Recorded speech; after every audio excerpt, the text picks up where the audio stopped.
are live. Hello and welcome to Credit Versio's Q&A Wednesday live for March 29th, 2023. I'm your host, David Michalek. I'm a certified FICO Pro / instructor, which means I'm an expert in FICO, certified to teach FICO, also an expert in Vantage Score, and I've been in the credit improvement, repair space for a little over 10 years now. I've helped about 25,000 people go from challenge credit to good credit, and collectively done several millions of disputes. So I'm here to walk you through the process, answer any questions that you've got, and make what's typically a complex process of credit and credit repair and understanding scores as easy as I possibly can. It's a little bit of a cryptic subject and very fascinating, which is why I've been doing this for as long as I have.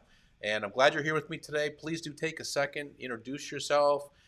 This is it's not a spot that gets a ton of advertisement, so it's just us. If you're here, it's pretty much only because you got an email invitation as a result of using Credit Versio, and we like to invite everybody every week who got a new account to drop by the Q&A live, ask your questions.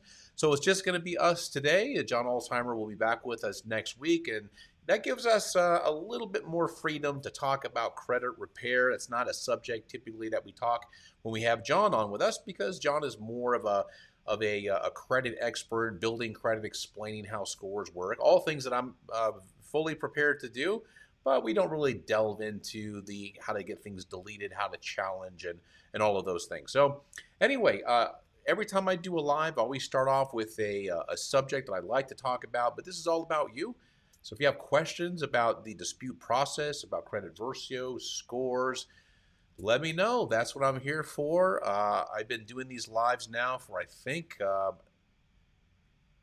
next month will be 2 years. So if you go into, for example, our YouTube page and you look under lives, I think we've got 150, 170 different shows, if you want to call them shows, lives. So there's a lot of content there. I don't suggest delving into all that stuff because some of those go on like 45 minutes. Some of them go on an hour, and there's like I said, I think we're getting up to like 150, maybe 170 of those.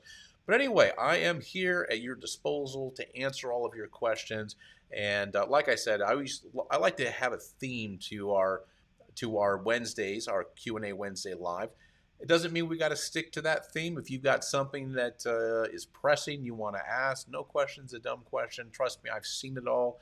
I've heard it all.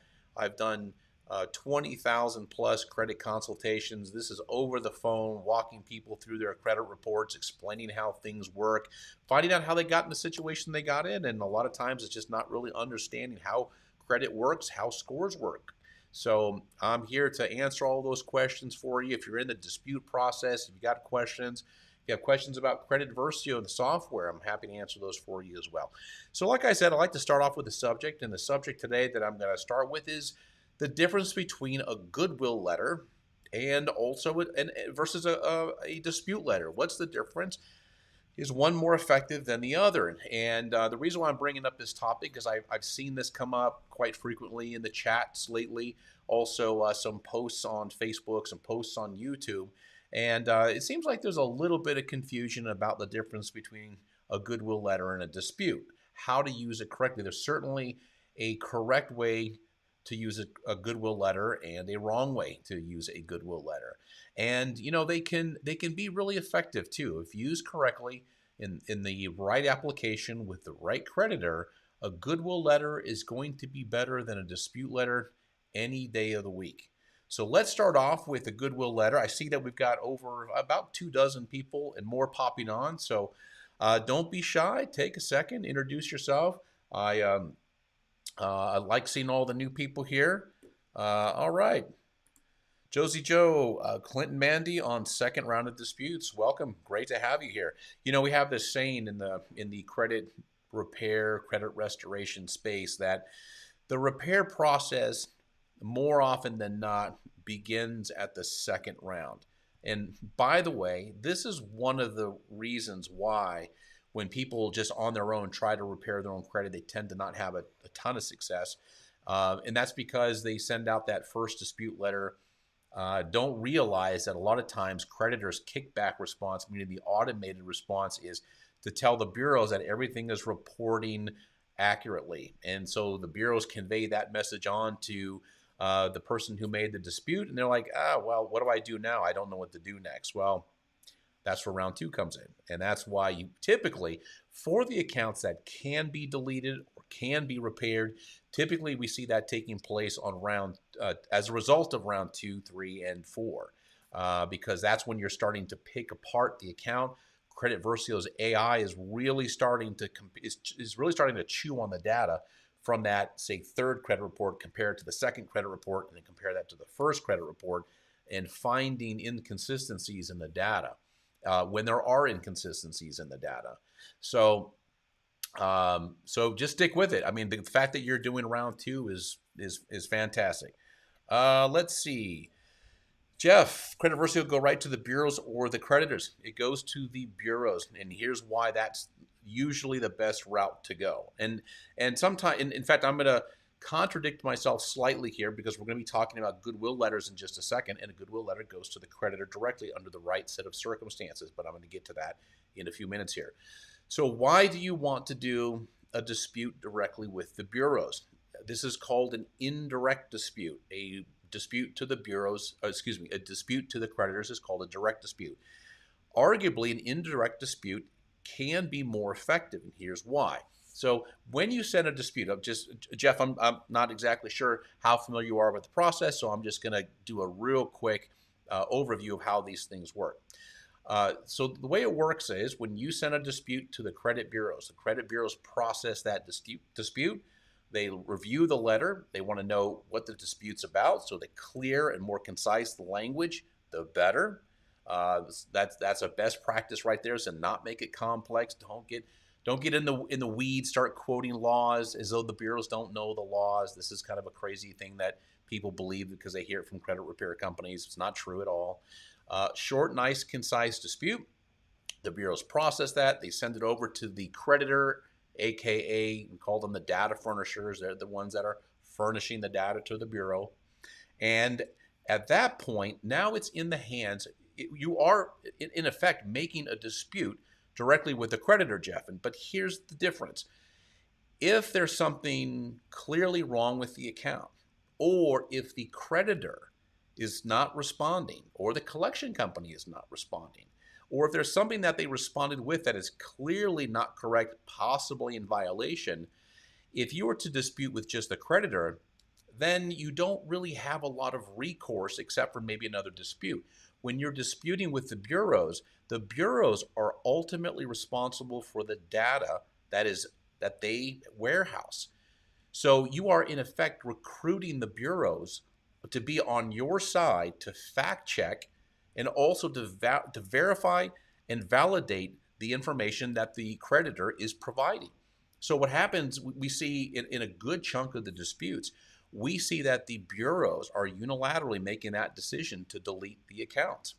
So for example, what happens with, we see this pretty frequently with, say there's an error in a creditor that is supplying data to the bureau on an account that's supposed to be included in the bankruptcy, but yet it shows a balance. Bureaus are able to catch that by looking at some of the data points, and the bureaus will delete that because if it's on there and the bureaus get sued and the creditor gets sued, now you've got both of them getting sued. So Jeff, to answer your question, that's the reason why you want to start with a bureau dispute, because you are recruiting them to help you. They're on your side. Contrary to this credit repair myth out there that the bureau's the enemy and they're trying to they're trying to stick it to you. It's not the case at all. The bureaus want accurate data. They really do.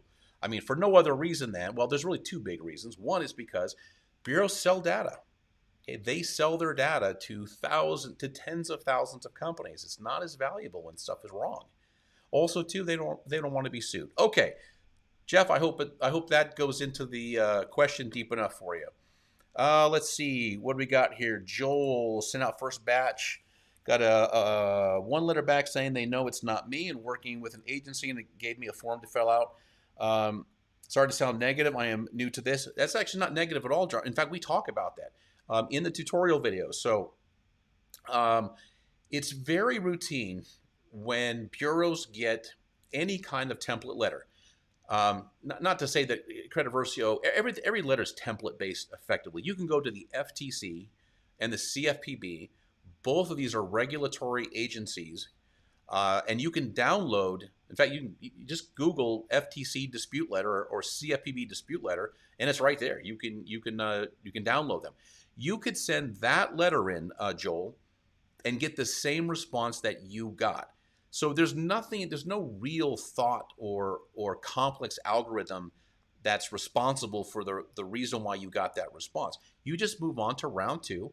There's a drop down reason called frivolous dispute in your round two dispute, which essentially says you're saying that this dispute was not done by me or that it's frivolous. They're both one and the same. And that's not the case. I'm the one that sent the letter to you, and you were given 30 days to perform a dispute, either provide evidence that you've done the investigation or delete this account. Okay, so don't be dissuaded by that. It doesn't matter if you were to handwrite the letter yourself. Not that I'm suggesting that you do that, but getting that kind of a response is really just a blow off method. I'm not exactly sure what causes it. We have members of our team here that work in dispute resolution or have worked in dispute resolution at the bureaus who are like, yeah, just occasionally they do that to weed out a lot of the 15, 20,000 disputes that they get on a daily basis. So don't be discouraged. Just move on to round two. Click the frivolous dispute option in there, and the Credit Versio will automatically populate a response for that. Okay, I know it's a little rattling when you get that. But what that's really designed for, Joel, is they're trying to weed out people who are using credit repair companies. You are not using a credit repair company. Okay, it's right there in the Fair Credit Reporting Act. In fact, I think I might be able to show you. Here we go. It's called, let me see if I can bring it up. Bear with me here. Ah, here it is. Right there. It's called exclusion of credit repair organizations. Essentially what this is saying is that after, in the Fair Credit Reporting Act, they explain all of the hoops that creditors and data furnishers have to jump through in order to do an investigation. At the very end of it, they essentially say, and this is it right here, oh, by the way, if the dispute was prepared by a credit repair company or sent on behalf of the client by a credit repair company, or if the dispute was provided by a credit repair company, then those can be ignored. Well, none of those apply with Credit Versio. Credit Versio is simply not simply software. It's a very sophisticated software, but it's software that is performing the workload for you, but you are the one that has to click the account you want to dispute. You have to select the dispute reason, whether you go with the suggested reason or not, and you have to print it, you have to mail it. Okay, that is fully compliant. Okay, you are the one sending it. So Joel, if you got that kind of a response, technically that's not legal. If you have a true error, a real error on there, and they didn't fix it, but they sent you that, when at the bottom of the letter, read the bottom of your dispute letter. It says, I personally sent this letter. So if there's something egregious, if there's an FCRA violation on your credit report and they sent you that, that's a lawsuit. Okay, I'm not an attorney, but we have several attorneys that work for us, who we refer clients to when these things come up. That's a big no-no. So don't be discouraged. Just move on forward. Okay.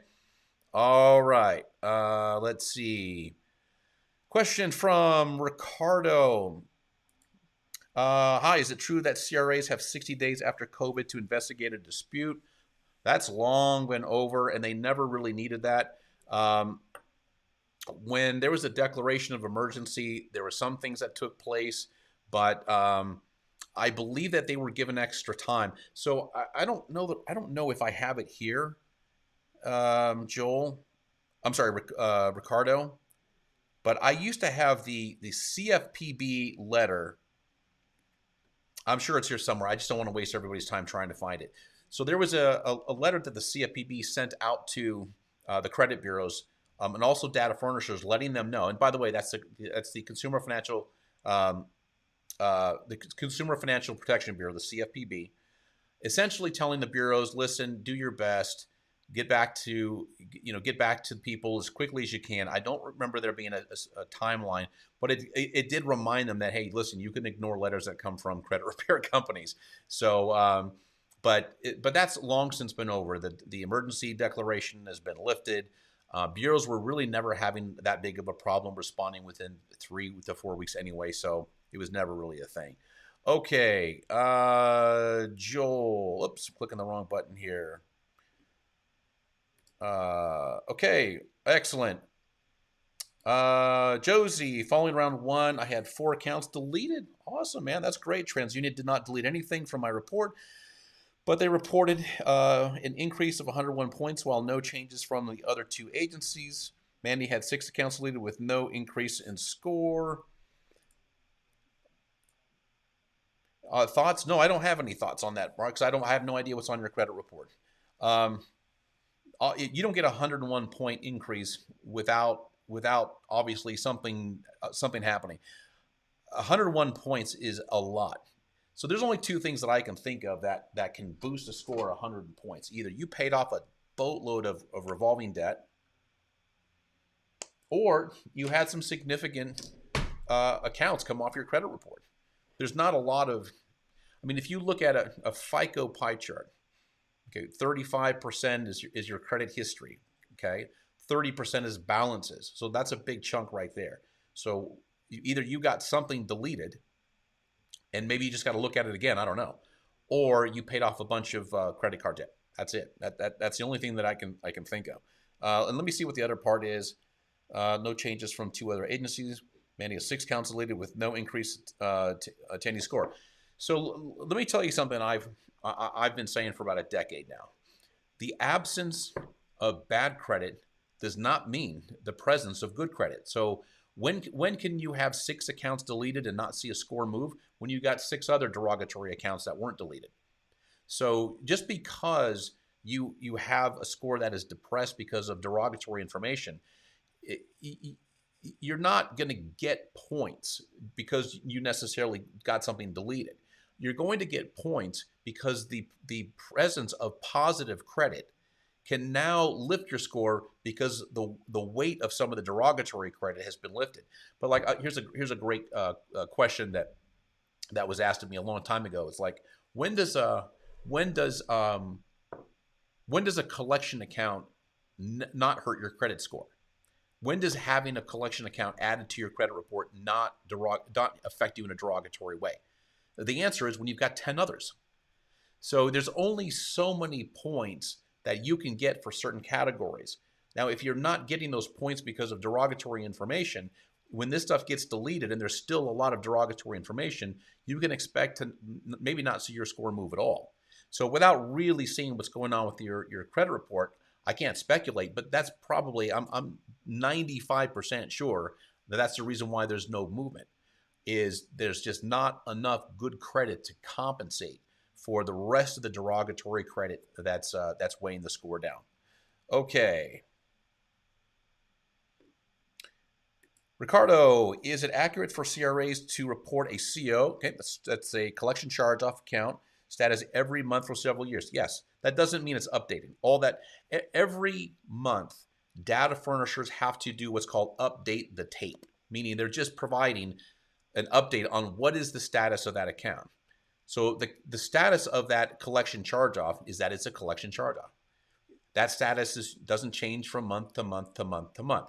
That does not mean it's hitting you as a new collection account every month. That is a misinterpretation. By the way, really important point of fact, and this is something that we learned when I had to go through all of my FICO certs, and some of them are behind me on the wall here, is that when you and I look at a credit report, you and I see what is called a consumer credit disclosure. It's an abbreviated version that's designed to make it easy for us to understand. So at the bottom there, we have what's called a 24-month running history. Okay, this is not something that's read by FICO or VantageScore. What's reported down in those boxes, they're multicolored boxes. Um, that is, that stuff is not read by FICO, not read by Vantage Score. It doesn't have any effect on the score whatsoever. What's affecting the score is what it says in the payment status section. And also there's another section that's called the DOFD, which we don't see. And who asked that question? Richard. Okay. Or Ricardo. Okay. Just want to make sure I finish up the last orders. The CO status drop after 6 months, and then they have to report no activity. So that CO is not activity. That's just the current status of that account. And if that CO, if that charge-off, collection charge-off status doesn't change ever until it falls off, then it's just going to say CO, CO, CO, CO, CO every single month. Okay, it's perfectly fine. It does not mean that it's being updated. The damage that a collection charge-off does to your account is factored by what's called the DOFD, the date of first delinquency. And most of the time in what you and I see, we see consumer credit disclosures. We do not see DOFD. Okay, it's not, unless maybe you got like a real estate tri-merge. Sometimes I've seen them on there, but generally speaking, we don't see that data, but it's hard-coded.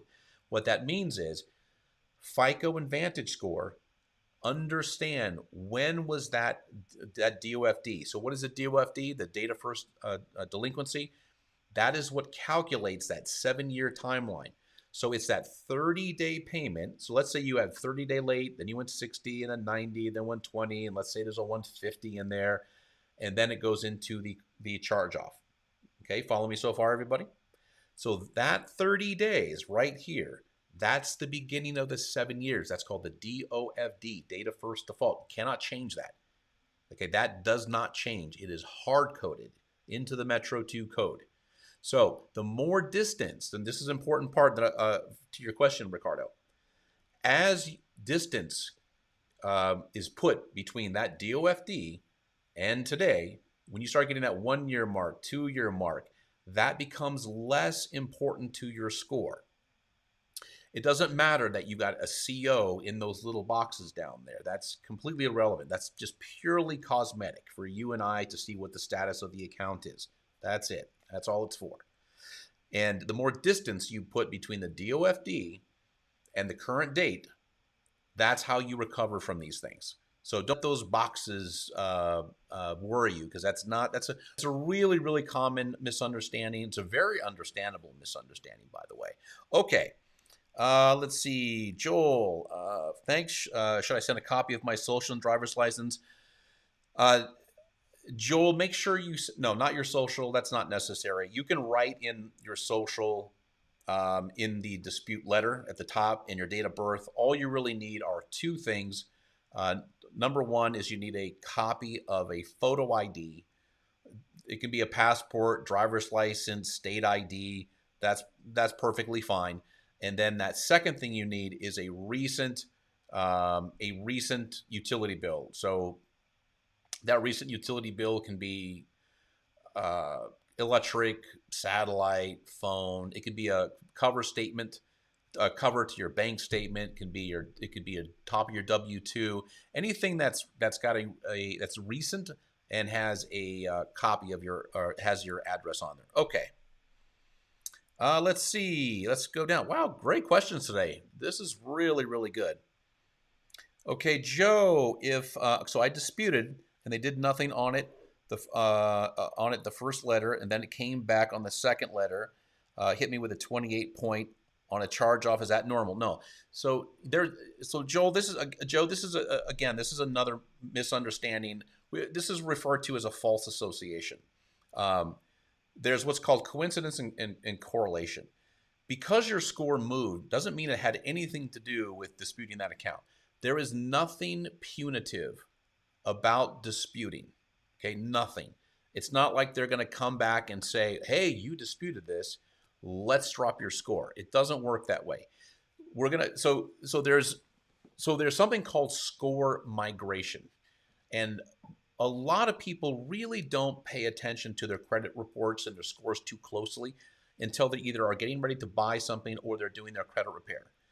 And then what's happening is they're seeing their scores go up and down and up and down. They're like, whoa, why is my score moving? Well, the fact of the matter is it was always moving. You just weren't aware of it. Normal score migration, meaning just the up and down normal movement that takes place because of the hundreds of algorithms that are being, hundreds of variations that are being processed on your credit report. 20 to 30 points every single month, up and down. Mine does this too, up and down, up and down, up and down. That's just normal score migration. Sometimes it has to do with your credit card balances. Sometimes it has to do with other things. But Joe, I don't want you to confuse the two. Just because you disputed something and nothing took place doesn't mean you were penalized for it. That 28-point movement, it has something to do with the accounts on your credit report, but not because of the dispute. Oh, and by the way, there's another thing to do too. This is a mistake that a lot of people make. Is they get a score from one place, and then 3 days later they get a score from another place and say it's lower. And they're like, oh my gosh, my score's lower. It's not low. It's not going down. It's just different on that day. So remember what we talk about in the tutorial videos. Credit reports are queries, meaning that every time a new credit report comes in, it's going to grab all of the available data at that moment in time, which could have been different than yesterday or the day before yesterday.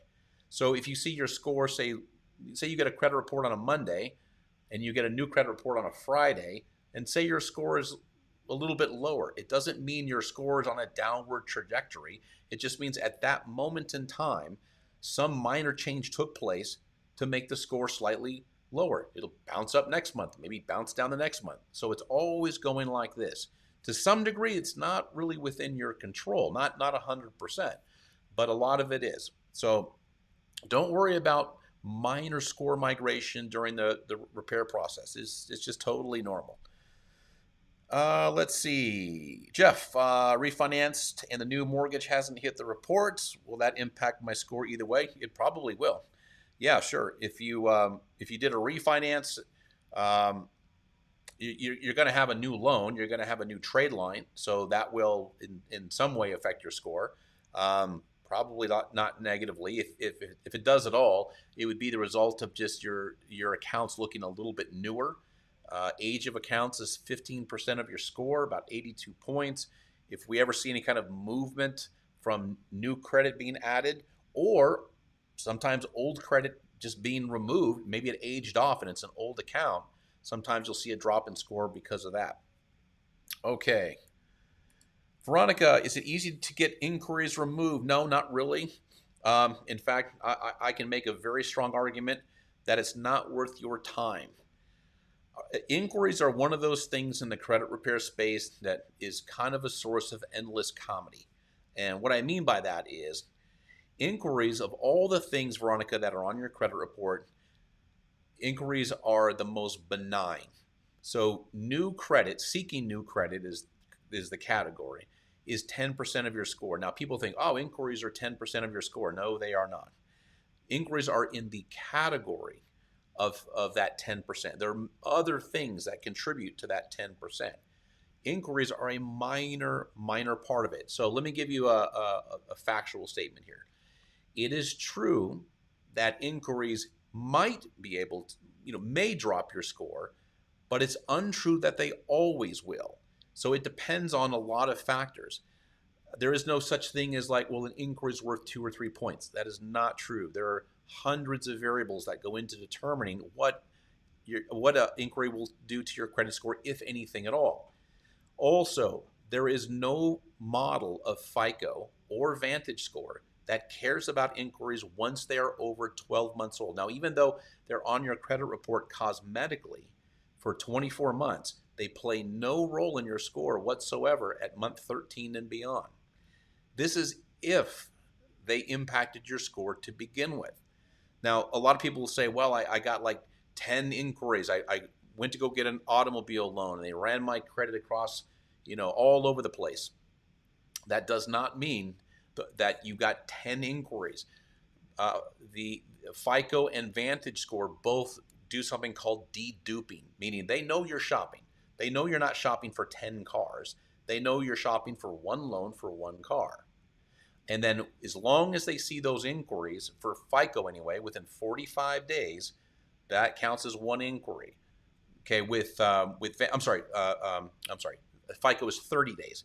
That's considered to be one inquiry. With Vantage Score, it doesn't care what industry you're in, as long as those are all within 45 days, is considered to be one inquiry. So Veronica, the reason why I'm telling you this is it's generally, as a rule of thumb, it's not really worth it to work hard on your inquiries because you're over them in 12 months to begin with, if they had any effect at all.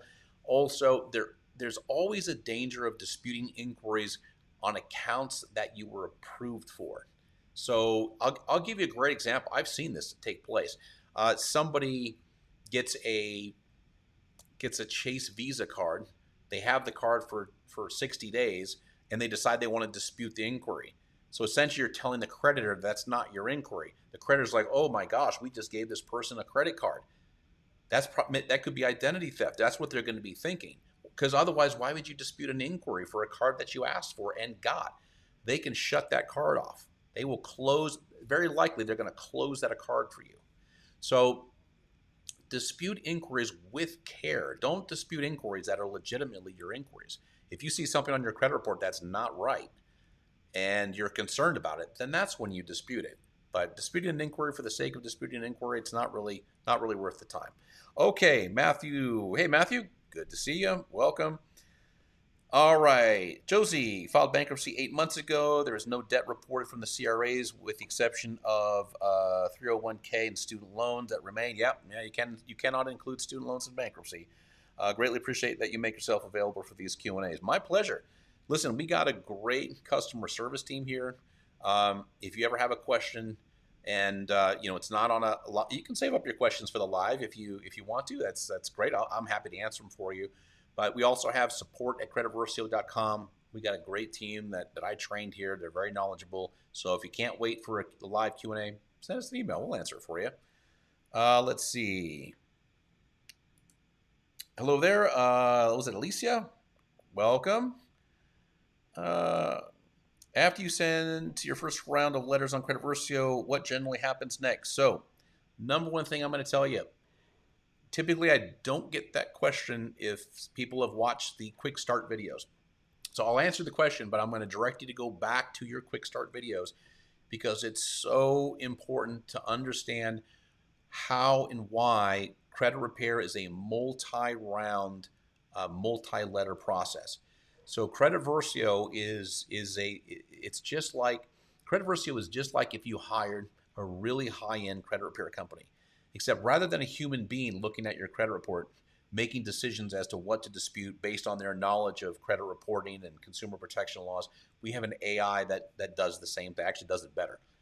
So what's going to happen is you're going to create your letters, you send them out, you're on a 40-day timeline. Okay, and the bureaus have 30 days to complete their investigation, and we do 40 because we found out that everybody needs like a little extra time. They get started on a Wednesday, they sign up, they're like, okay, I'm going to send out my disputes when on the weekend, I'm going to do this when I've got some time. And then they create their disputes on a Saturday, they drop them in the mail on Sunday, no mail on Sunday. So the letters don't go out until Monday, and it takes a couple of days. So there you go. You're at like 8-9 days just right there. So every 40 days, Credit Versio will reach into your Smart Credit or your Identity IQ, whoever you've got that you connected to Credit Versio. It'll bring in a new credit report, analyze it. Let's just say we're starting with round one, of course. It brings in that second credit report. Now it's going to compare it to the first credit report and figure out what was deleted, if anything, what was repaired, if anything. Was anything derogatory new added? Did a collection or late payment happen within that time? And it'll show you what took place. And then for the accounts, that were disputed in round one that did not move, Credit Versio is going to escalate and it's going to scan the credit report, look for changes, and it's going to escalate the dispute into a round two. And then you'll do maybe a round three, and then maybe a round four, maybe a round five. So that's the process. But please, was it Amity Capri? Be sure to go in, watch your quick start videos. Typically, when people don't watch the quick start videos, they usually didn't set their account up correctly, which means they don't have IDs. They don't have their ID in there. They don't have their proof of address. Those are things you want to do first because those are supposed to be attached to your dispute letters. Otherwise, the bureaus can, if you've moved recently, if they don't have your address on file, sometimes that can create some identity problems. So you want to make sure that you set up your account correctly. Matt Strong, let's see. Here we go. If an original creditor charged off an account, sold it to a debt collector, and then deleted their original account from the CRAs, can we ask the CRAs for copies of the deleted accounts? I'm not sure I fully understand what you're asking. What do you mean copies of your deleted accounts? Hold on. Oh, let me put that back on again. Then delete the original account from the credit reporting. Can we ask the CRAs for copies of the deleted accounts? Well, the CRAs aren't going to have that. All that the credit reporting agencies are, Matt, they're real-time repositories of data, meaning they don't have a memory. Meaning, for example, if there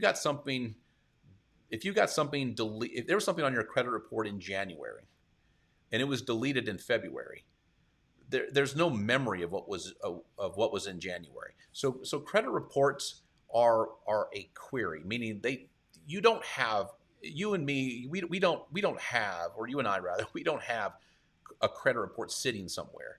Credit reports are created at the moment that they're requested with the data that's available at that moment in time. So if a data furnisher removed information from the bureaus, it's no longer reporting information to the bureaus. That information doesn't exist at all anymore anywhere. So you'd have, if you, for whatever reason, if you wanted that info, you'd probably have to go back to the original data furnisher. Okay. Matt, part 2, if the CRS won't provide a copy of the deleted account, no, they won't. Can I ask the original creditor for a copy? Yes, there you go. And are they required to provide a copy of the account? It depends on what you mean by copy of the account. Do you just want a balance statement or something like that? If they charge off the account, then they're probably just going to provide you whatever the last statement information was. I'm not exactly sure why you'd want that, but that would be your answer. Okay, let's see. Abdul, question here. Equifax has already deleted all of my old addresses that was tied to my charge-off account on my first round of dispute letters, but no charge-off or removes. Any recommendations for what to do in my round 2? So Abdul, let me clear up a myth, a big credit repair myth. Your addresses do not tie you to your debts. Okay, deleting addresses. I know this might come as a shock to you. It might come as a shock to a lot of people. But one of the things that you'll hear me say a lot is that probably 30% of my job as an expert in this field, as somebody who was trained by people at bureau levels and the CDIA, that's the Consumer Data Industry Association. This is the trade association for the bureaus and the data furnishers. Unfortunately, credit repair people get bad information from credit repair people, and it's this vicious cycle. Deleting old addresses, Abdul, does not disassociate you from your creditors. Absolutely not. Bureaus use incredibly sophisticated matching logic to connect you to your debts. Equifax alone, I'll give you an Equifax stat just because a very good friend of mine happened to work in dispute resolution for Equifax for a long, long time. Equifax alone has 30,000 permutations, 30,000 methods to link you to your debts. Your name and addresses are 2. There's a lot more. So let's go back to the original question. Let me put it back up so everybody can see. Okay, any recommendations for what to do in round 2? The best dispute reason, Abdul, is always the one that explains why the charge-off account should not be on your credit report. Things get deleted for 4 reasons. This is right out of the Fair Credit Reporting Act of 1970. If the account is erroneous, meaning it's got an error. It's got an error that the creditor can't fix. So erroneous, outdated, which means it's over 7 years old or the dates just are wrong. Erroneous, outdated, incomplete, if it's incomplete data. Or unverifiable. To be honest with you, it's usually these 2, erroneous or unverifiable. So a lot of times when you dispute something, what you're really banking on is that they don't have the ability to verify the information in the timeline that it was given. Now, Credit Versio is going to look, it understands who the creditor is. It understands it's a charge off. It's going to go into the file, into the database and go, okay, we recognize this creditor. We know it's a charge off. Statistically, what is the most successful dispute strategy to use based off of millions and millions of successful past disputes that Credit Versio has done over the last 3 years? Now, first it's going to look for mistakes. Okay, is there anything erroneous? So it's going to compare that account across all 3 bureaus and on your first credit report to see if there's anything that it can pick apart. And then it'll offer a strategy based on that. It doesn't mean it's going to come off. Okay, charge-offs are traditionally pretty tough to remove. There's no secret, there's no strategy, there's no secret method. Again, erroneous, outdated, incomplete, or unverifiable. Okay, that's what you're banking on to get it deleted prior to the 7 years.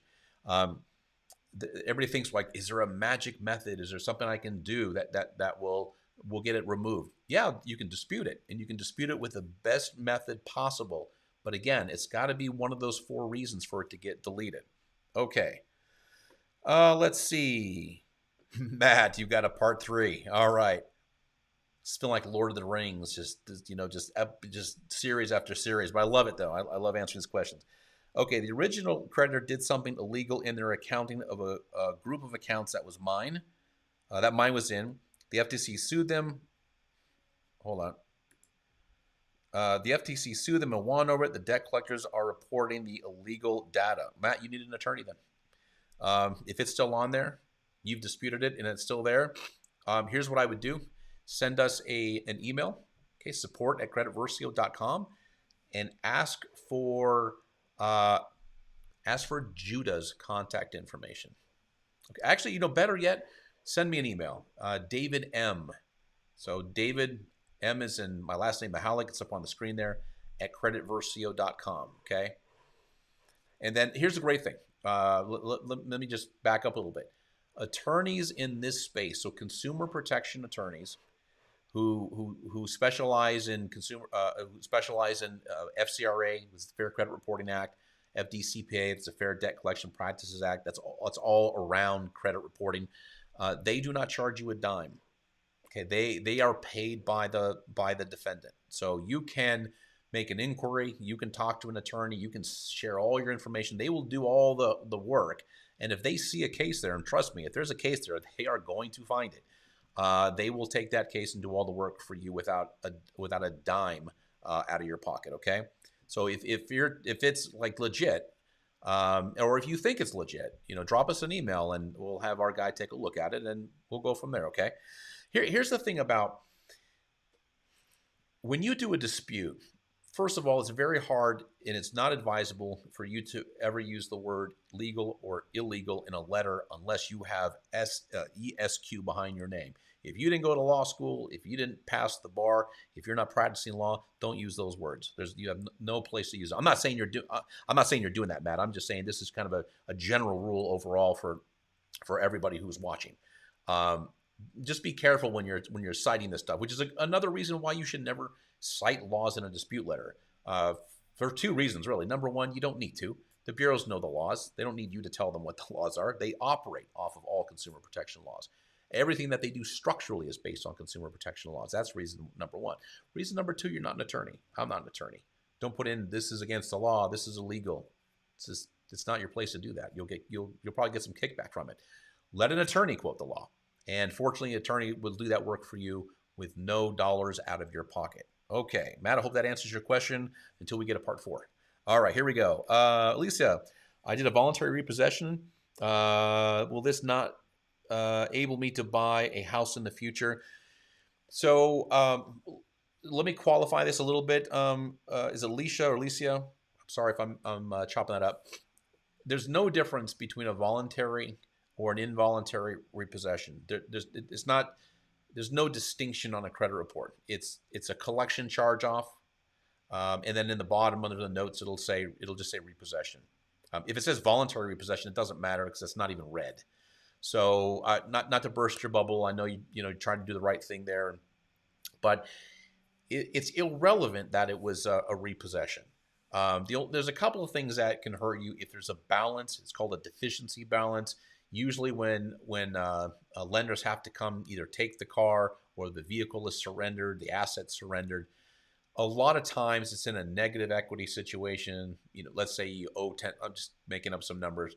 Say you owe $10,000, and they send it to auction, which is what they do almost every single time, and they get $5,000 for the car.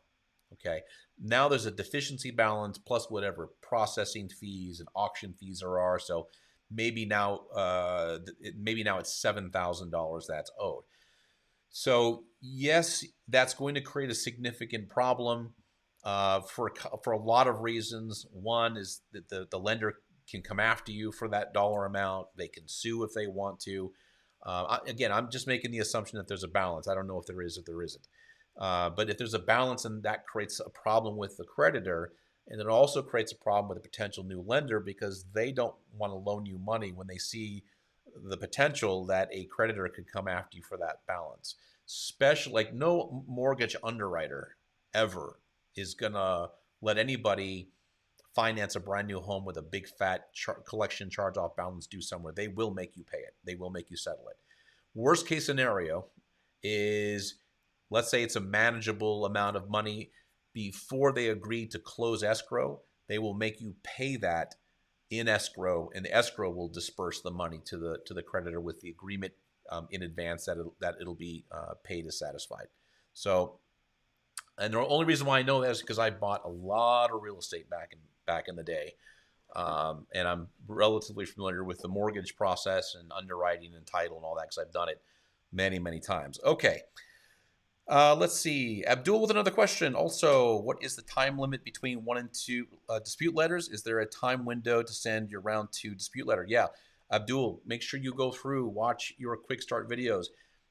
We cover this in detail. Like, we explain why it's 40 days and why it's a multi-round process. And it's also, when you log into Credit Versio, it's right there on your homepage. It'll give you that countdown timer in 2 places, actually. At the very top, it'll say you have, it'll say like 25 days until your next update. Then at the bottom, where it shows your credit report provider, it'll say your new credit report is due on. It'll tell you the date the new credit report is going to come in. Okay, those are indications of your rounds when when a new round is ready to be sent out.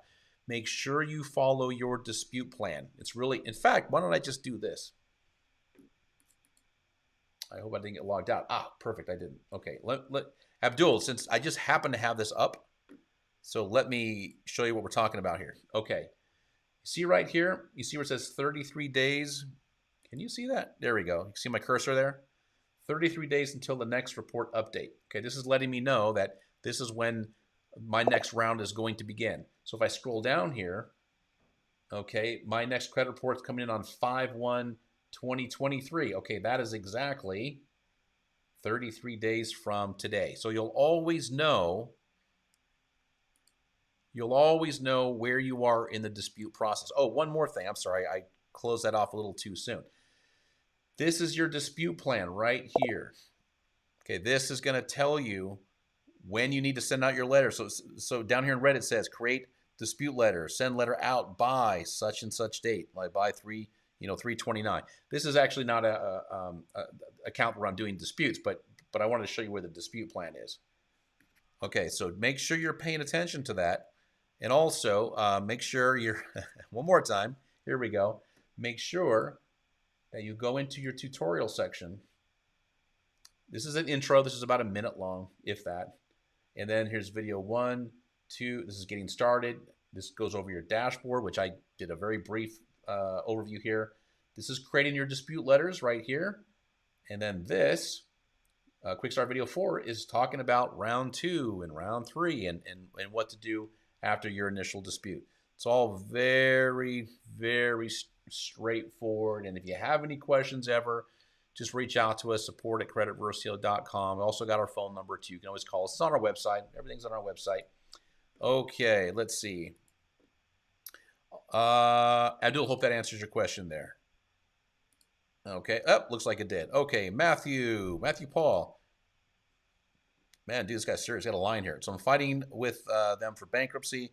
They mailed me back saying that it's been verified. I sent them the letter from the court saying that They do not verify any kind of information. Now I'm waiting. They also played the stall tactic, saying I didn't send the letter myself. Yeah. So I don't know if you were on with us earlier, Matthew, but that's actually a big thing.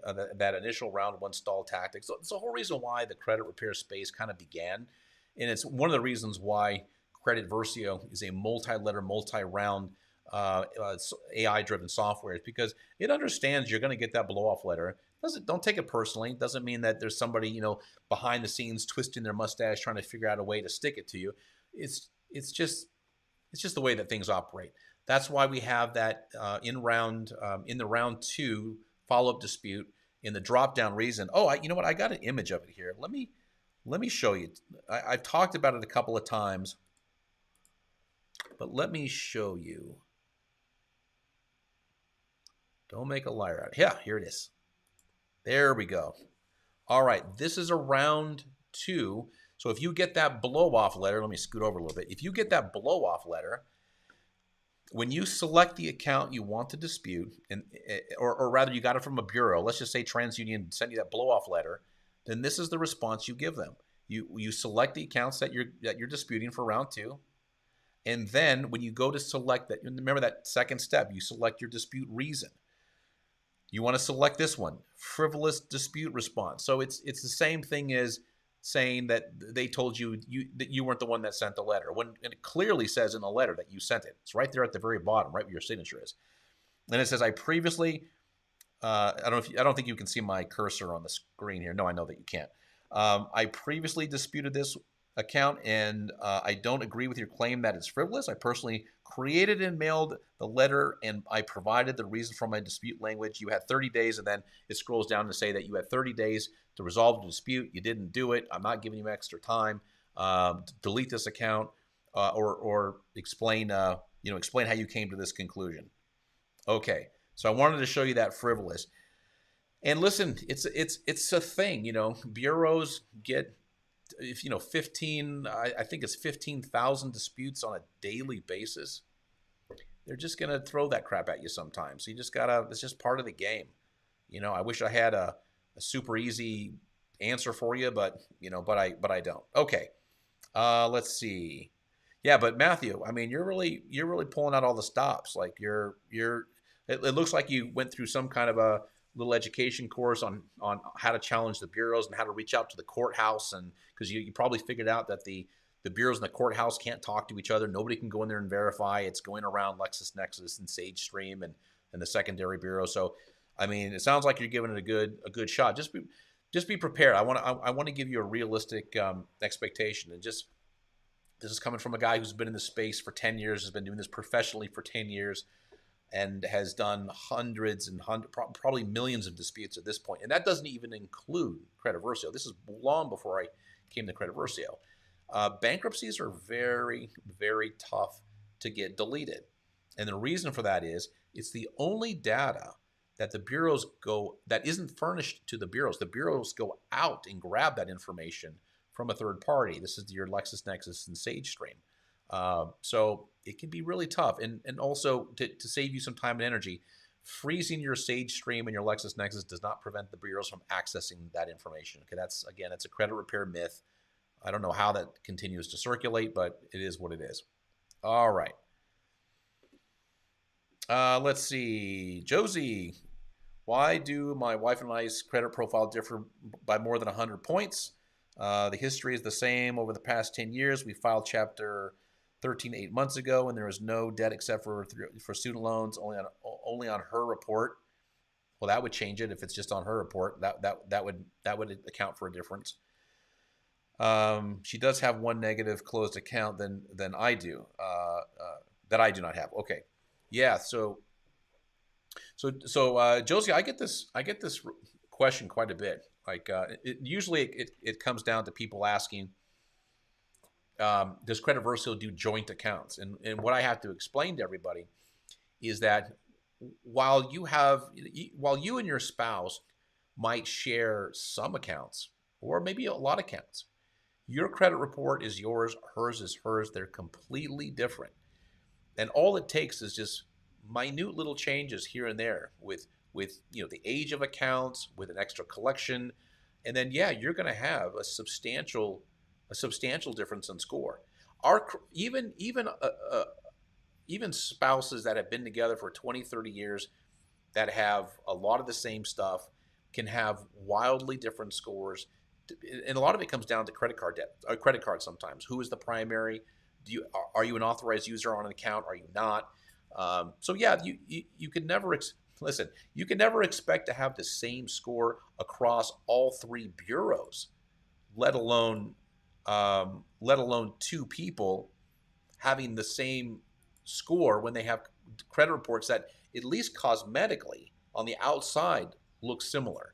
But believe me, it doesn't really take much of a difference to have scores that vary widely. And I think you said that one of you has a bunch of student loans. Like let's see, we filed. There's no debt except for 301 case. Are you serious? Is that $301,000 of student loans? Man, somebody better have at least a PhD after their last name. That's a lot of student loan debt. Okay, on her report, well, yeah. I mean, how many student loans did it take to create that student loan debt? How old are they? How many payments have been made? I mean, there's a lot of variables just right there with that student loan debt. And then what's the other part here at the end? She does have one negative closed account that I do not have. Yeah, it doesn't matter if it's open or closed. If it's a derogatory account, it's a derogatory account. Depends on how old it is, but yeah, I mean, right there. I mean, you've already given me enough information that explains the variations in scores. Okay, Alicia says thank you. Okay, Matthew, all the credit bureaus said they will not investigate this matter again after sending their foolish letter. So I sent them the court letter from round 2. So Matthew, here's the extent of the responsibility of data furnishers. They will do an investigation provided you give them something that is valid. Meaning, like I'll give you a great example. I see sometimes people will do, even in Credit Versio, like there's 270,000 Credit Versio accounts. There's probably about 45,000 people who are actively using Credit Versio right now. That's a lot. We're not looking at people's credit reports, but occasionally, when we do customer service or certain things come up, and we got to peek in somebody's account just to see structurally what's going on. I mean, I've seen people who they've done 20 rounds of disputes. It's like, and they're getting, and the bureaus keep saying, no, this is we're not going to do anything else because you're not giving us anything new. You keep disputing the same thing over and over and over again. So what I'm trying to say, Matthew, is that at some point you're just going to run out of stuff to dispute. And then when that happens, the bureaus and the data furnishers essentially going to say, hey, Matthew, we've done the investigation you asked us to do. The information came back valid as per the data furnisher. And it looks like everything is good. Do you have anything else that you want us to dispute? But if you come back and are kind of doing the same thing over again, or you're disagreeing when they validated it, then there's really kind of no place to go. Now, let me qualify that a little bit by saying this. And by the way, this is a very, very important subject to take in consideration. Is it accurate? Just because they said it's coming back verified as accurate, is it accurate? If it's not, then you potentially have a lawsuit on your hands.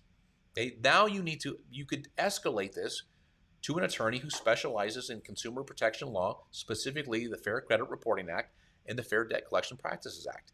Now, if that's the case, the great news is attorneys who operate in this specialty do not charge you, not a dime. And this is federal law, by the way.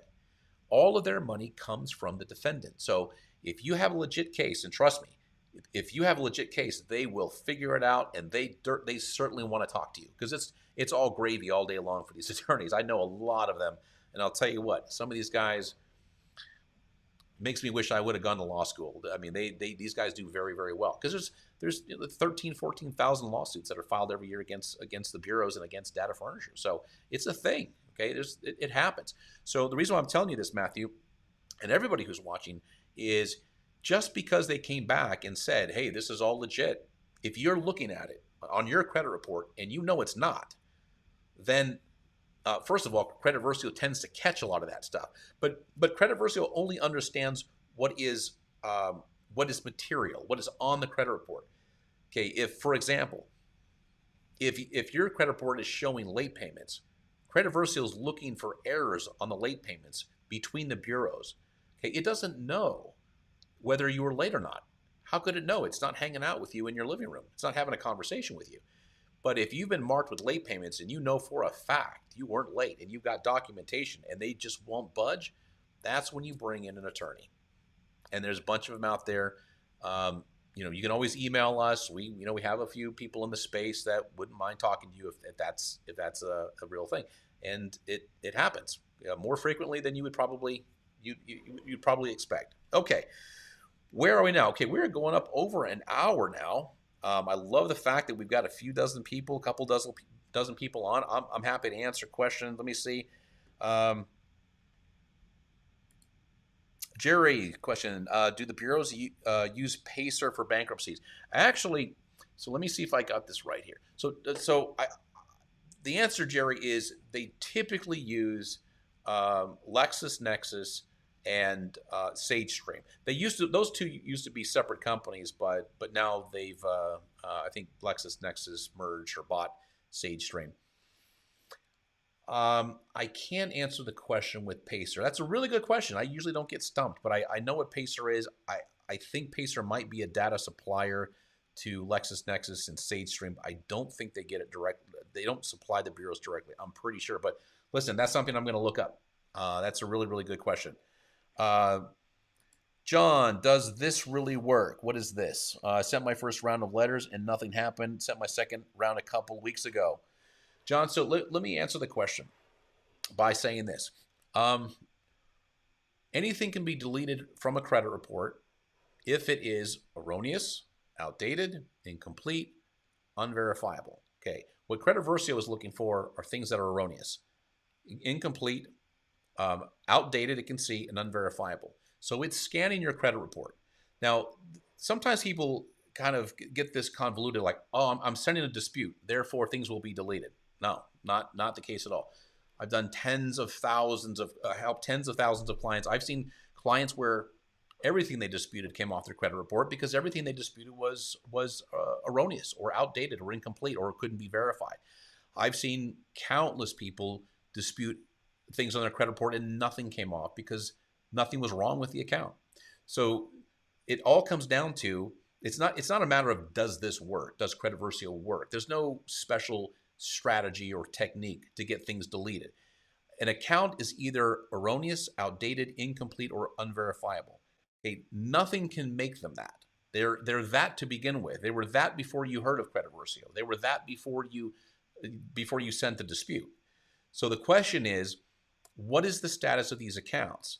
So what a dispute is going to do is going to exercise your right under the Fair Credit Reporting Act of 1970, even though we've had many updates to the FCRA in the last 53 years, to challenge the account and the proof and the burden of proof and the burden of work is actually on the data furnisher and the bureau. Do these accounts stand up to the law or do they not? If they don't, you'll see a deletion. If they do stand up, then nothing's going to come off. That's the way that it works. You are entitled to be able to dispute things on your account that you see fit, and whether or not something gets deleted is going to come down to whether or not it's reporting accurately, or whether or not they can verify the information. That's 100% of how it. John, yeah, right, exactly. Fingers crossed. The reason why I answered it like that is this. One of the things that I just despise about the credit repair space is that we all go into this, and when I say we, I'm talking about when I came into this space as a customer over 10 years ago. Okay, I hired a credit repair company. I ended up going to work for them. I ended up becoming their executive VP. I think I was 5.5 years into working there. So I learned a lot about this process. And we go into it not knowing anything because nobody ever pulled you or me aside in high school and said, listen, this credit stuff's really important. Let me explain it to you. You got to know this stuff because it's going to influence a lot of what happens to you financially going through your life. Well, we don't get that. So we're thrust out into the world not really knowing how any of this stuff works, and we just have to figure it out. The problem is when we get ourselves into trouble, just like a lot of us here, myself included, we're now being inundated by bad information when we start looking into the credit repair space. Because listen, I'm not making a blanket judgment on everybody in this space, but there's over 100,000 credit repair businesses, mostly mom and pop shop in the US. And largely these are people who really don't have training. They're not getting training from people who come from the credit bureaus or the CDIA or All Regs or FICO, it's just like the wild, wild west. So a lot of people will approach this as like, hey, this person told me if I send this kind of a letter and did this stuff's going to get deleted. And that's not the case. That's not the way the dispute process works. So I wanted to set the stage a little bit for you, John, so you understand what's real and what's not real. If something can be deleted, it'll get deleted through the dispute process. And at the risk of sounding repetitive, the best dispute reason for you, John, is the one that explains why the account is not reporting accurately. Do you see something that's wrong? Hey, a lot of people dispute stuff because they're like, hey, this isn't right. I wasn't late. This shouldn't be a charge-off. I didn't owe this. Happens all the time. Credit reports can be sloppy. Credit Versio finds at least one mistake that can hurt a credit score on 83% of credit reports. That's pretty bad. So if you've got something that is legit on your credit report that's not right, use a custom reason in Credit Versio and write it out. If not, let Credit Versio do the work for you. It's not a guarantee, but it's the best you're going to get. Credit Versio is a credit expert, so I don't have to be, you don't have to be, nobody has to be. It's gonna use the software to figure out if there are problems. It will alert you to things via a suggested dispute reason when it sees something. So that's the strongest case that you've got. Okay. Let's see. Oh, here we go. Boy, we got a bunch more questions. Jeff, okay. Jeff, should I look into being added as an authorized user with someone with longer credit history and great credit history? Yeah, great payment history. Yeah, I highly recommend that. You know, that's how I got to that. That's how. So when I came into when I hired a credit repair company, the company I went to go work for eventually, my mid score at the time was 554. I'll never forget it. I didn't even know what that meant. I knew it was not good, but I didn't really know what 554 meant. So I went through the repair process. Oh, and John, this kind of goes to you as well. During that dispute process, I had about 45% of my accounts get deleted. Now, in all fairness, that was some old stuff because when my credit went south, I like buried my head in the sand, and a lot of this stuff was just getting pretty close to aging off anyway. So that's one of the reasons why the dispute percentage or the deletion percentage was as good as it was. But I had to rebuild. I literally had nothing. Jeff, I had nothing on my credit report, no positive credit. Even though I owned houses and had cars I'd paid off, I was like credit invisible for years after the Great Recession. So that was my first step. Actually, my first step was I got a secured credit card, which I still have. I don't use it, obviously, but it's credit history. So I leave it on there. I use it every now and then just to keep it active. And then I had a buddy of mine and then actually two friends of mine add me on to their credit cards. And I got 10 years of history on one. I got like 4 or 5 years of history on another. And boy, did that open up doors for me. It's like, it's the only credit, I hate the word hack, but it really is. It's like the only legitimate credit hack that I could think of where you can piggyback on somebody else's good credit and it will convey over to you. All that history, they had that card for 10 years, that 10-year history, that open date that shows it's 10 years old pops up on your credit report. And now that is factored into the 15% of your score that comes that is all about the age of accounts. You got 82 points there. I can't remember what my score jumped up to when I had my friends add me, but it was a lot. It looked really good. It helped out quite a bit. So definitely, and use it as a springboard to get your own credit. You know, don't just fall back on that and have 2 or 3 people just add you and not do anything with it. When that score bumps up and you get some things falling off, that's when you try getting your own credit cards. That's what I did. One of those cards is still on my credit report. I think it's closed now, so it's not really doing much except for the age, which is helping. But now, it's been so long, I've established my own credit. Okay. Let's see. Abdul, does the balance on student loan affect your credit scores the same way like a credit card balance? Great question. Let me answer that one first. The answer is no. You can have as much installment loan as you want. It virtually has no effect. Like I've got a buddy of mine who he's really big into buying rental property. I don't know. He owns, God, what did he say he owns?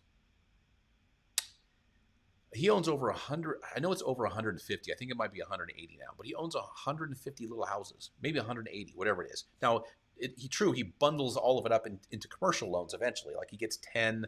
I think the max personal real estate loans you can have are 10, and then he bundles those up into a commercial loan. But this guy has millions and millions of dollars of installment loan debt, and his scores are all in the 800s because it's just calculated differently.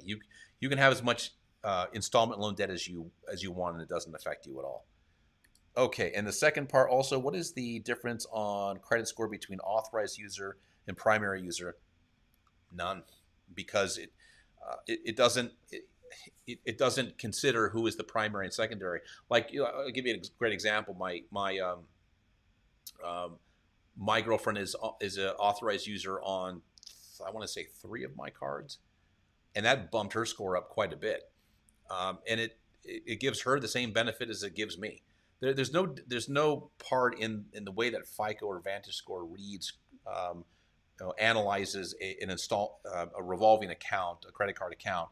They don't care if it's an authorized user or if you're the primary. It doesn't matter. Okay, Matthew. For example, I filed bankruptcy, but my timeshare wasn't included in the bankruptcy. Credit Versio says, why is that trade line still open? I didn't use the option because I'm still paying for the timeshare. If I use the suggested reason, will they close the timeshare account? If it wasn't included, here's what Credit Versio does. Real estate is kind of a different animal altogether because typically when you file bankruptcy, that loan is a dead loan unless you reinstate. So, and again, this is why Credit Versio is flexible, because it doesn't know the relationship that you have with a lender. All it's looking for are errors. What Credit Versio picked up is that the open date of that timeshare predates the bankruptcy. Now, because generally, as a general rule, everything that is opened up before the bankruptcy filing date is included in bankruptcy. When it sees an account that predates the bankruptcy with a balance, it assumes something is wrong. And you know what? It's right 99.99% of the time. That's the 1% of the time where it's not right. So because you reinstated this loan or it wasn't included in the bankruptcy, that's an exception and you did the right thing. That's why Credit Versio has suggested reasons. So you gotta pay attention for that 1/10 of a percent of the time when the rule doesn't apply. But that's a good catch on your part, Matthew. I love hearing that, by the way. It means you're paying attention. Sometimes people just go through their Credit Versio account and they're like, I want to delete this, and they don't look and they just hit suggested reason, go all the way through. They're not really paying attention. Listen, most of the time, 99+% of the time, that's going to be okay. But in cases like this, Matthew, it's good that you're paying attention. Okay, let's see. Wilson Jones, why does the letter quote the Fair Credit Reporting Act? Oh, we just talked about that. It's still showing multiple names. I'm the third, and it shows first and second. Okay, great questions, Wilson. It's going to come down to this. Let me. Even though we covered this in detail, it sounds like you probably weren't on when I talked about that because we did get a question about that, or actually we didn't, but I talked about it because it's very important. Let me bring this up while I'm talking about it. Hold on. Here's why. Well, here's one reason why. Let me scoot over a little bit. Okay. Wilson, to answer your question, there's a couple reasons why. Number one, bureaus don't need you to quote the laws. They know them. Okay, they operate. So we have 2 team members here, 2 partners of ours. One named Steve, he used to run the entire dispute division for TransUnion. Okay, we have a tremendous amount of knowledge of what goes on inside of the bureaus. Another partner we have, A guy named John used to work dispute resolution for Equifax. He was there for 9 years. We get a tremendous amount of information from him, what goes on in the dispute process. Two other partners of ours, both of them are attorneys. They specialize in the Fair Credit Reporting Act and the FDCPA. We know a tremendous amount of what goes on the legal side. You do not need to tell the bureaus what the laws are when they already know what the laws are. Okay, that's reason number one. Number two, you're not an attorney. Don't quote laws if you're not an attorney. Okay, number three, this is probably the biggest one. Inside the Fair Credit Reporting Act, which you're mentioning, is an entire laundry list of what data furnishers and bureaus have to do when they receive a dispute.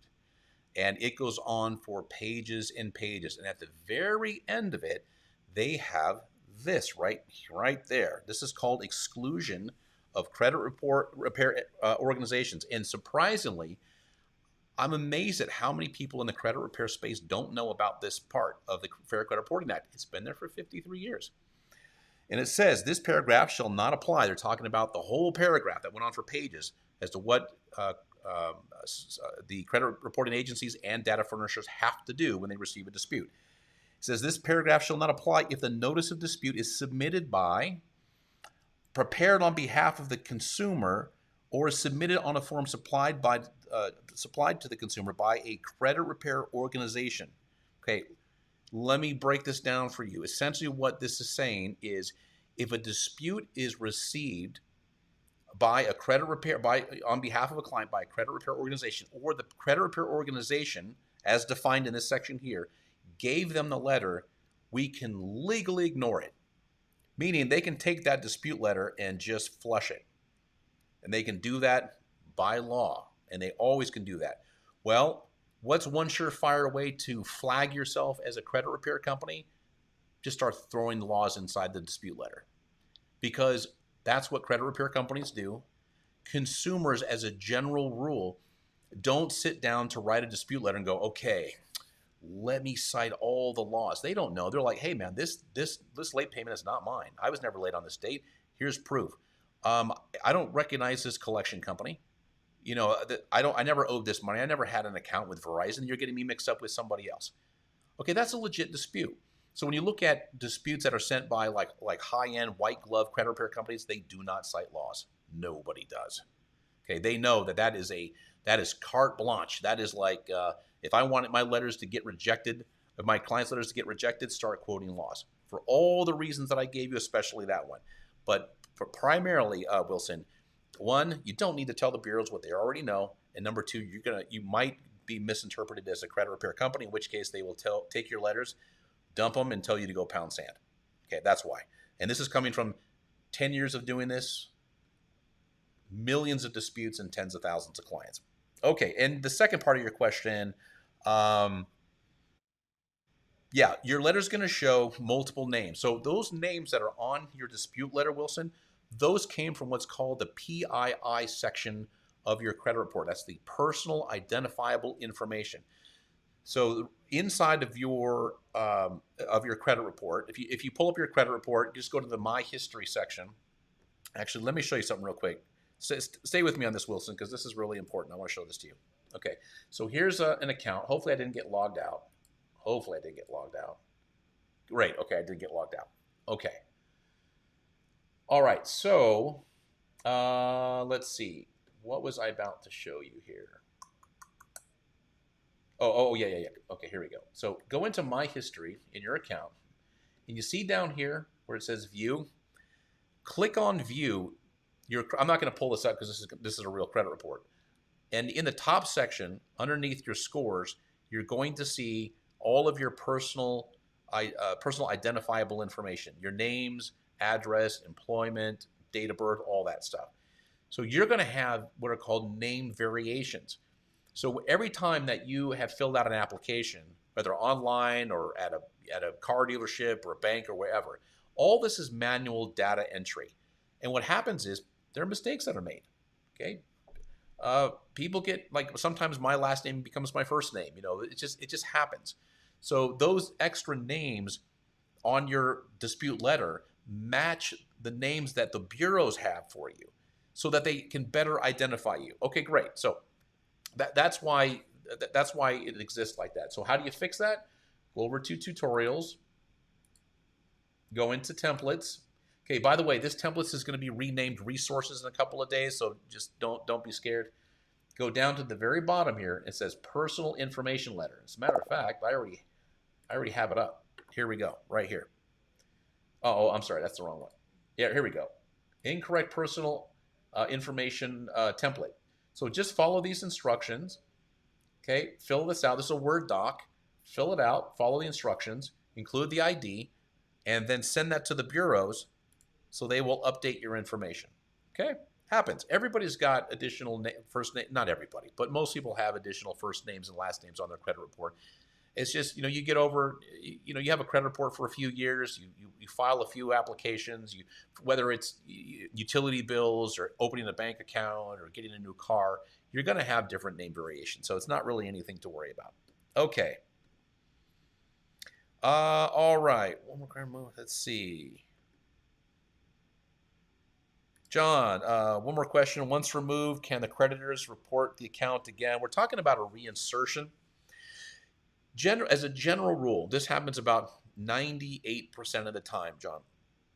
When something gets deleted from the credit, when the creditor gives the instructions to the bureaus to remove something, or the bureaus remove it themselves, they did so because it wasn't measuring up to the letter of the law, meaning they had doubts that the information was reporting in a way that was compliant with the law.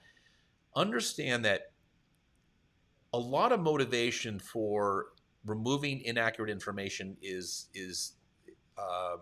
lawsuit mitigation. They don't want to get sued. And if you weren't watching earlier, the number that I threw out was about 13 to 14,000 lawsuits are filed against the bureaus and data furnishers. Usually they're co-defendants because the data furnisher gave the bureau the data. The credit bureau is the one that is warehousing the data and is presenting the data. So now you have two defendants. So when something comes off, they are really, really reluctant to put it back on there unless they know for sure that it's accurate. But you don't see reinsertions happen very often. This is not one of the things that gets mistaken as a reinsertion is when a collection is deleted and then it's sold to a different collection company. Let's say I had a collection account with Verizon, and Verizon sold it to LVNV, and I dispute it, and it gets deleted, and then 4 months later or 3 months later, Verizon sells that debt again to Midland Funding, as an example. That's not necessarily a reinsertion. It's just it's a new collection now, even though the original creditor is the same. By the way, Credit Versio finds that stuff all the time. It knows how to dispute that stuff beautifully. But a lot of people mistake that as, oh, hey, it came back on. Well, it really didn't. It's a separate data furnisher. It was with LVNV. Now it's with Midland Funding. So yeah, it's the same original creditor, but the data furnisher who is reporting the collection is different. But again, that doesn't happen all that often, but it does happen. All right, I think we're coming down to the end of the questions. Okay, Abdul, after the first round, they have updated some dates of my payments and the charge-off date of my charge-off account, and came back with verified and updated so that it shows they have a few wrong dates. So my question is, aren't they supposed to... Oh, hold on. My question is, aren't they supposed to delete the information if it wasn't correct at first? No, not necessarily. So in the Fair Credit Reporting Act, the rule is that they can, remember, erroneous, outdated, incomplete, unverifiable. If it's erroneous, then you dispute it, they have the opportunity to correct it. So just because they might have had it wrong doesn't mean that they have to delete it. They can make it correct. So that happens. In fact, that's one of the things you want to have happen if you have, say you have an open account on a car loan. I'm just pulling something out of the air, and you dispute the late payments, but you don't want to delete the loan. You just want to delete the late payments. So if you're right or you're accurate, you provide documentation. The creditor goes, oh wow, yeah, we messed this up. He wasn't late on these days. Then they can correct it. You wouldn't want them to delete that account just because the information was wrong. You want them to correct it.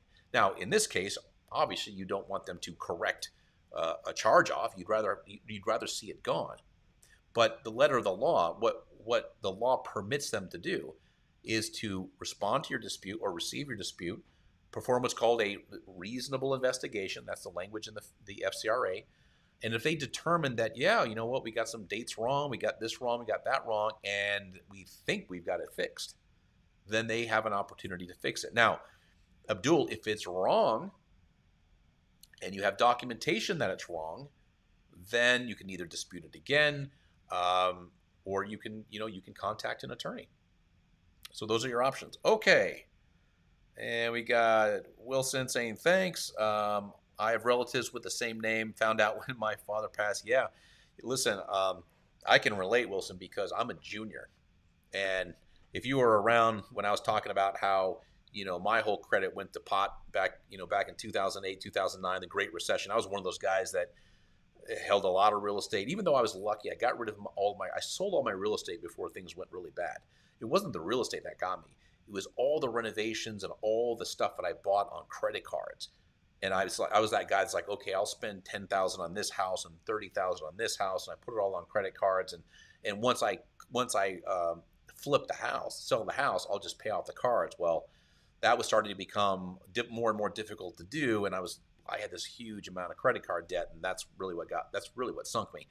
But anyway, the whole point of the story was I ended up getting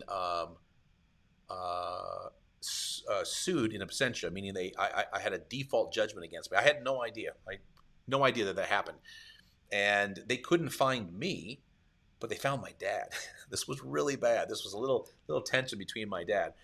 And the only reason my dad found out about it is because they put a lien on my dad's house when they were trying to refi. So my dad was refining. Although, this house was like, he and my stepmother had this house for like 25 years. They never did anything, they never took money out, but this time they're taking money out. And they found out they couldn't do it because of this lien from one of my creditors. And I'm just like, hey, Pop, listen, you got to take some responsibility for this. You weren't all that creative when you named me. Come on. Yeah, you couldn't. David Jr., you could have gone another way and we wouldn't have this problem. So I was kind of joking around about it. It all got sorted out, but it was a little bit of a source of tension. So I know what you're talking about, having family members that have a similar name. Okay, let's see. Joel, credit mentors say that they can remove basically any bad negative info. Oh, yeah. They have magic powers. What are good reasons to stay away from them, if any? They seem to quote a lot of laws. Yeah, you know what, Joel? This is, first of all, God, where to begin? This has been my career for like the last 10 years. And by the way, this is one of the reasons why I brought on this show every other week. In fact, he was supposed to be here today, but he had other plans.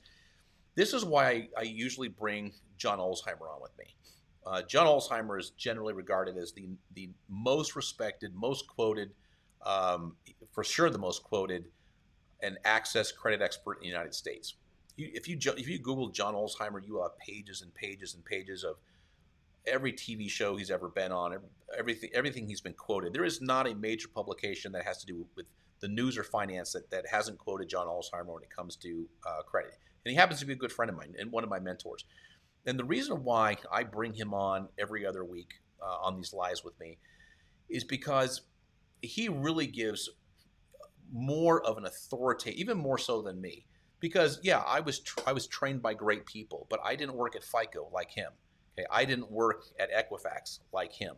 I haven't testified in over 600 lawsuits as an expert retained by lawyers who are representing the bureaus and some of the biggest banks and financial institutions in the United States. He was. So the reason why I like having him on and why I like having these discussions is to really expose how ridiculous some of these claims are. Nobody in the credit repair space can say that they're not deleting anything. The deletion comes down to the data furnisher, aka the creditor. When I say data furnisher, think like Ford Motor Company or Chase Bank or Discover or whatever. And the bureaus, and you cannot make them do it. You cannot, it doesn't matter what laws you quote. Okay, either the account is in violation or it's not, and there's nothing you can do to make it that way. So let me give you my 2 cents on this. Okay, and bear with me on this. I know we got a couple dozen people on, and thank you so much for sticking with me. But here's why we are at that place where you have people who are making these claims. So Joel, this is really, really important to understand. Earlier in this live, I had said that there are over 100,000 credit repair businesses in the U.S. Okay, now we know that's factual because we have a handful of different sources for that. The problem is that there's nothing magical about the dispute process. There's nothing magical about the repair process. Remember earlier I said, if you were on, that we come into this whole environment not getting any credit education or training in high school or college. We're just set out into the world and free to make our own mistakes. The problem is that when you combine a lack of knowledge and emotions, and there's a lot of emotion when it comes to credit. If you think you're going to be told no, or you got told no, you got turned down, you can't get that loan, you got rejected for that credit card, you got a ridiculous interest rate for your car, it's emotional. And people don't understand why. They know they have challenged credit, but there's a lot of emotion, a lack of knowledge, and when you have those two things together, people are very susceptible to nonsense. And it sounds very appealing when somebody comes along like, I got this, I can delete anything, I got these magic letters, I got these Metro 2 letters, I got this strategy, this technique, I'm going to quote these laws, and it sounds believable, but it's not. So you have that element. And the other thing too is, because I can sit here in front of you as one of the guys behind Credit Versio, which, by the way, every day, 4 or 5, well, not 4 or 5, about 350 to 450 people sign up for Credit Versio every single day. Okay, there's only one company in the United States that does more than credit, that has more people say yes and take on credit repair more than Credit Versio, and that's Lexington Law. And we are creeping up on Lexington Law in a fast way. And I can sit here and say that this is not a complicated process. The software is incredibly complicated, but the dispute process is not complicated. It's actually very easy. Okay, are there errors on the account? Okay, if they are, what are they? And then just dispute them. You don't have to quote laws. You don't have to do anything. Like if you take somebody who does all these complex, Metro 2 and cites the laws, and you compare those letters to, just basic Credit Versio letters, the outcome is identical. It's the same. It would be the same no matter what. Okay, now, so why do we get these fantastic claims? Because if you have 100,000 people, 100,000 businesses in the credit repair space, and nobody has anything really unique to offer, you got to start you got to start making up some crap. And the unscrupulous people in the space will do that. So that's why you get these so-called mentors who, by the way, don't have any data of any volume proving that what this stuff works. It's just an idea. It sounds good. It's a sales tactic. And I'll give you another great piece of information that will drive this home and prove it. We build white labels of Credit Versio for some of the biggest, most successful credit repair companies in the United States. And one of the questions they never ask us? Now, these are seasoned vets. Okay, this is all people that we know, that we've been doing business with for years. These are all very, very seasoned people in the credit repair space. When we build white labels for them, you know what question they never ask? What do the letters say? Because they know it doesn't matter. They know it's simple. They know that's the simplest part of the process. The hardest part is getting clients and keeping them happy and explaining to them how things work. The dispute process, that's not hard. That's not hard at all. So, and that's coming from a guy that's been in this business, that's done very well in this business for over a decade. This is a part that I can confide in you.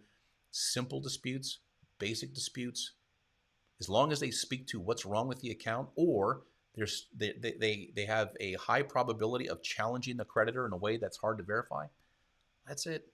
There's no magic to any of this. So, Joel, I hope that answers your question. But that's the real deal. And that's why myself and John, there's a couple of attorneys that I bring on occasion. I bring in Steve Rieger sometimes. He used to run the entire dispute division for TransUnion. I bring these experts with me so that you understand how these things really, really work. Because, man, I'll tell you what, there's a reason why credit repair is such a highly regulated business. It's a reason why the FTC and the CFPB and everybody's always trying to come down on credit repair, because it's got a bad reputation and it's given it to itself. So it's one of the reasons why we created Credit Versio, so you can stay away from all that crap and just do it yourself. By the way, we're running some stats now against Progression. So Progression is Lexington Law, Credit Versio. Lexington Law and CreditRepair.com. We got their data from their website on what their average score increase is over 6 months, and we look at ours. It's the same. It's the same.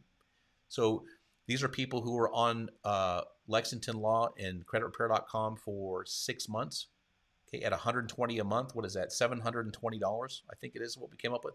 $720 for the score increase over a 6 month period. That's virtually identical to Credit Versio for people who are paying $120 in smart credit fees. It's the same. Okay. All right. Let's see. One more question from Wilson Jones. One question. How does the 7-year rule work? Is it automatic, meaning it will come off? Yes. So Wilson, it's all based off of what's called the DOFD, the date of first delinquency. So it's that 30-day payment. Okay, remember that first 30-day late, and then we went 60, and then 90, then 120, then maybe 150, and then it goes collection charge off. So that 7-year mark begins at that 30 days. That's where it's calculated from, not last activity date. And by the way, if you're looking at your smart credit report or pretty much any consumer credit report, you're not going to see DOFD on there. Okay, most don't have it. DOFD is hard-coded into the Metro 2. It cannot be changed. So at least not on a closed account, but that's another story. So that 7-year mark starts from there. As a general rule, bureaus tend to drop things off at 6 years, 9 months. They say 7 years, but if you're really paying attention and you look at the date that it eventually falls off, it's usually 6 years, 9 months. Okay. All right, Joel. Yes. Okay, perfect. I'm glad you understand that. And it's a great question. Listen, I wish there was magical stuff too. I really do. But sometimes just the simplest explanation is the one that works.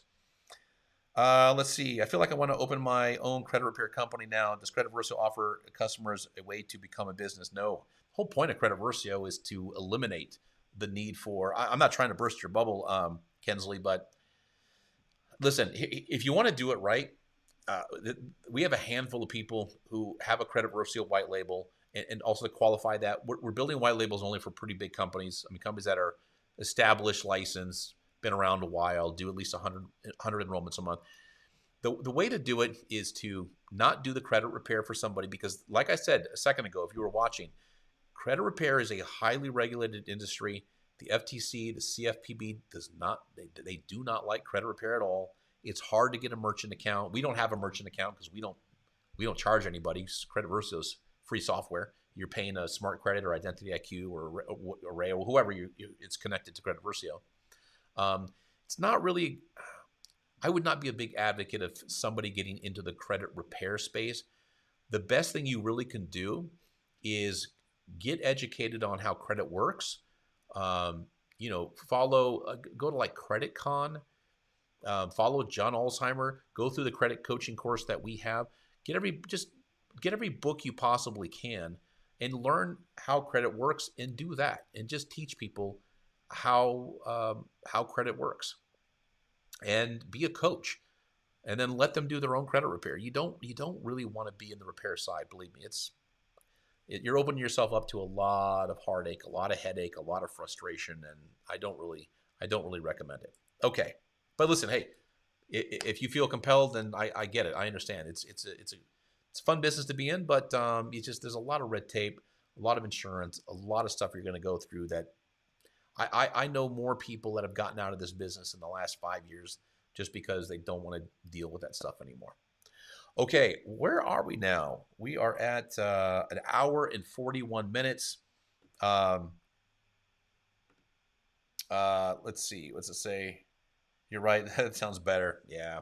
You know what happens, Kensley, is the moment you take money from somebody to fix their credit, that changes everything. Oh, and by the way, another something else that I mean, listen, if you're serious, then I'm sorry, I'm not trying to rain on your parade, but one of the things that you definitely want to pay attention to is what's called the TSR. It's the telemarketing sales rule. That is becoming the standard. It is the standard in credit repair. It's just now being enforced, which means that you cannot charge any money up front. You cannot charge any money until not until after you've completed the work. But you have to wait 6 months after you've completed the credit repair job. So let's say it took you 4 months. So you're not getting paid for 4 months, and you can't charge them until 6 months after. Okay, that is crazy. Now, people are having their clients pay into an escrow account so they know the money's there. But that is really flipping out the credit repair industry. Lexington Law just got sued and lost. They're in the penalty phase now against the CFPB, or it might be the FTC, for violating TSR. So it's bad. It's you got to really be well funded and know what you're doing to be in this space, because I think we're going to see a lot of people getting out of it here in the next couple of years. Okay. All right. Well, that is it for me. Thank you so much for joining me today. I've never gone this long before, but you asked great questions today. I love it. If you think of anything else, feel free to post it on here. I'm afraid that I don't really see the posts coming from YouTube, but if you have any questions, email us at support@creditversio.com. If it has to do with an attorney, if you think that's where you are right now in your dispute process, you can email me, davidm@creditversio.com, and I'll be more than happy to point you in the right direction. Thank you so much for being with me today. I will see you next Wednesday, and this time I'll have John Olsheimer on with me, and we're going to do a deep dive into how scores work, how credit works. We'll be probably busting some myths and everything we can do to make your credit improvement journey a better one and a more effective one. Thank you so much for joining me today, and I will see you.